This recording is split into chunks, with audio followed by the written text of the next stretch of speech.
Sermão do Monte, capítulo 57, parte 2. Os dois homens e as duas casas. Existem semelhanças e diferenças que precisam ser observadas.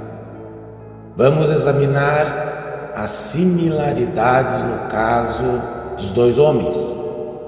Para começar, eles tinham o mesmo desejo. Ambos desejavam construir a sua casa, uma casa onde eles pudessem viver com os seus familiares, desfrutando do merecido lazer e gozando a vida. Ambos queriam a mesma coisa, pensavam e estavam interessados pelas mesmas coisas.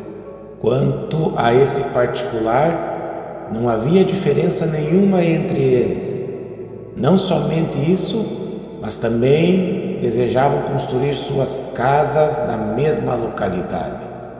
Na verdade, acabaram construindo suas casas em um mesmo local, porquanto nosso Senhor deixou perfeitamente claro que as duas casas foram sujeitas precisamente ao mesmo teste e à mesma atenção. Foi dada uma fortíssima impressão de que ambas as casas foram construídas vizinhas uma da outra e que elas foram submetidas exatamente às mesmas condições. Esse é um ponto importantíssimo. Todavia, poderíamos avançar mais um passo e afirmar que ambos aqueles homens, é evidente, planejavam o mesmo tipo de moradia do qual gostavam.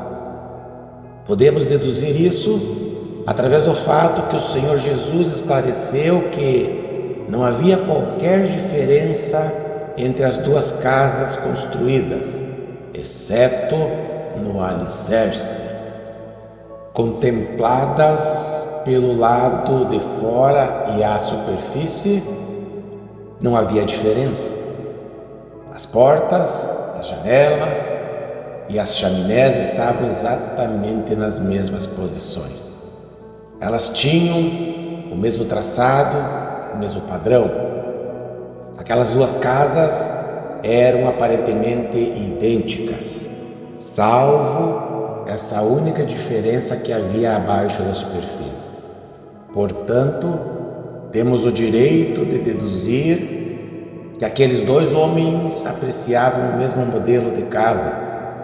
Não somente cada um deles queria uma casa, mas também queriam o mesmo modelo de casa. As suas ideias sobre a questão eram absolutamente idênticas. Eles tinham muita coisa em comum. Ao assim dizermos, incidentalmente trouxemos à luz as semelhanças entre as duas casas. Vimos que as duas construções pareciam absolutamente idênticas, se as examinarmos superficialmente. Tudo parecia estar precisamente na mesma posição, tanto em uma como em outra. Outro sim, devemos relembrar-nos que ambas as casas foram submetidas exatamente ao mesmo tipo de prova. Até esse ponto, por conseguinte, ao examinarmos aqueles dois homens e suas respectivas residências, nada encontramos senão pontos semelhantes. No entanto, sabemos que tudo quanto esse quadro queria destacar eram as diferenças. De fato, nosso Senhor preocupava-se em demonstrar que a diferença era algo de fundamental e vital. Ao encontrarmos a atenção sobre essas diferenças, podemos dividir a questão, uma vez mais, em uma diferença entre os proprietários e uma diferença entre suas casas. Antes de começarmos a examinar os detalhes, Vejamos as diferenças de uma maneira geral. O primeiro ponto a ser destacado não aparece de maneira óbvia. Precisamos ser relembrados constantemente acerca desse pormenor, porquanto não existe outro ponto sobre o qual o diabo, com suas sutilezas, consiga nos trapacear tão frequentemente. Nós nos apegamos à noção que a diferença entre o crente autêntico e o pseudo-crente é uma diferença que dá na vista. Mas o ponto inteiro, frisado por nosso Senhor, é que se trata de uma das diferenças mais sutis que existem. Não é algo óbvio, nem no caso dos homens, nem no caso das casas. Se não salientarmos esse ponto, haveremos de perder de vista o propósito inteiro do ensino de Cristo no Sermão do Monte.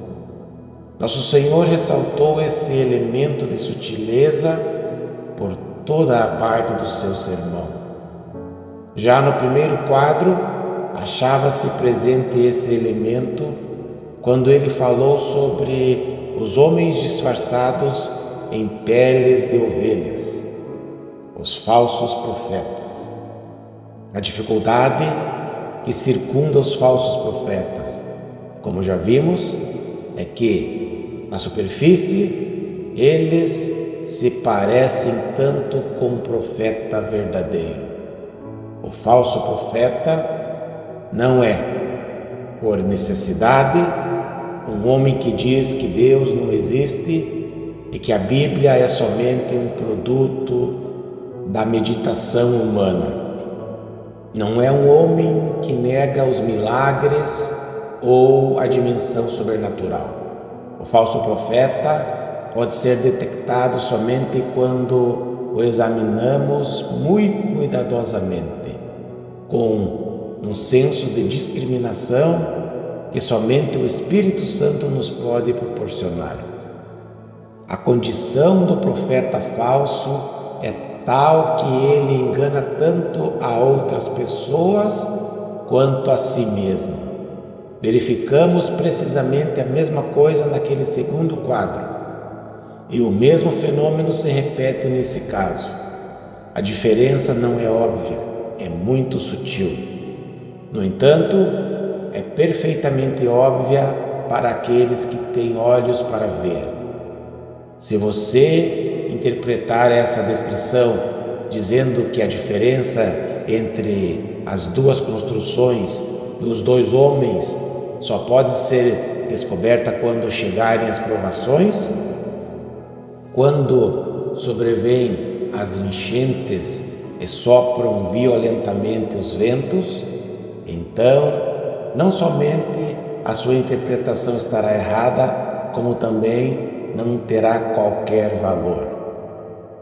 Nessa altura, já será tarde demais para fazer algo a respeito.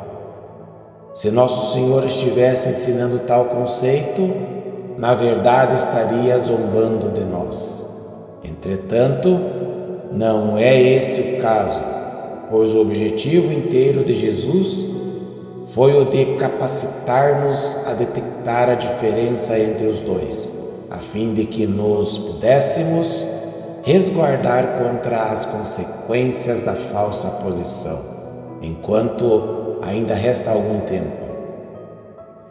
Se os nossos olhos forem ungidos com o colírio que o Espírito Santo pode dar-nos, se dispusermos daquela unção que dele recebestes, 1 João capítulo 2, versículo 27. Aquela unção que nos permite discriminar, então seremos capazes de perceber a diferença entre os dois homens e as duas casas. Verifiquemos, em primeiro lugar, a diferença entre os dois homens.